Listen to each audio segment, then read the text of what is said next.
Now, I don't know about you guys, but whenever a new day one raid is on this way, on arrival, I get very excited just to see what kind of forms of damage are going to be meta for like what specific encounter. And with us getting information on exactly what raid is going to be coming back next week from Bungie, whether it's going to be King's Fall or Wrath of the Machine, figured now would be a nice little time to go ahead and make this video, at least talk about this style of weapon, this method of damage that I'm pretty sure is going to see some form of usage in the next day one raid coming, I would assume, either late August or early September, and mainly started becoming a little bit more popular, I would say, around Deepstone Crypt. I remember using this style for like day one mechanics in particular, and that is going to be none other than running the double slugs. Now, the reason I'm talking about double slugs, I could definitely see double slugs getting some play in either of the boss encounters in either of Wrath of the Machine or King's Fall.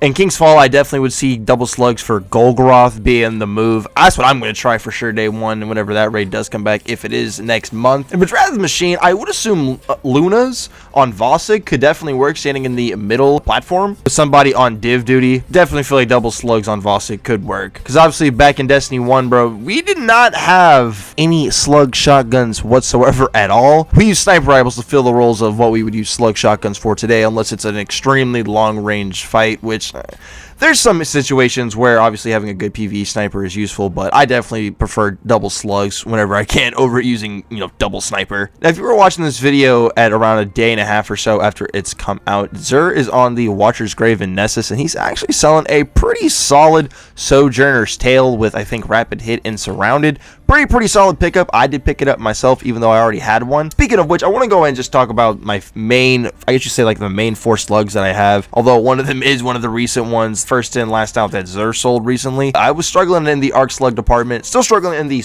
Void Slug department, but anyways, the main slugs that I have are the Sojourner's Tale, obviously the first in, last out that I just mentioned, the Heritage from Deepstone Crypt, not the best roll, but it's still okay, and then honestly my favorite, my pride and joy, my fortissimo. Obviously the fortissimo is a nightfall weapon that drops at the end of strikes. That's exactly where I got this one from. Demolitionist Vorpal is very solid, especially on a Solar Warlock, which at the moment is the main subclass, main character that I've been playing on literally all season. Obviously when Arc 3.0 comes out, I will be experimenting a little bit with the Arc subclass, and that's why we have the first and last out. Make use of Font of Might if I am ever running double slugs on an Arc subclass. Got that stuff ready to go, you already know. I will say double slug Anarchy can still be pretty solid, especially on the Solar Warlock, throwing those fusion grenades in between, having Anarchy do the tick damage that you need to constantly get those fusion grenades back. Hey man, you never know. Day one Golgoroth, come at me, bro. I'm ready for your ass, bitch. I will say for Axis, I would imagine that swords and cluster bomb rockets would still be the move. Of course, we will not know until that actually comes out, till the information is provided to us by the people over at the Big B. Let me know your favorite way of doing deeps, your favorite slug shotgun, and make sure to subscribe.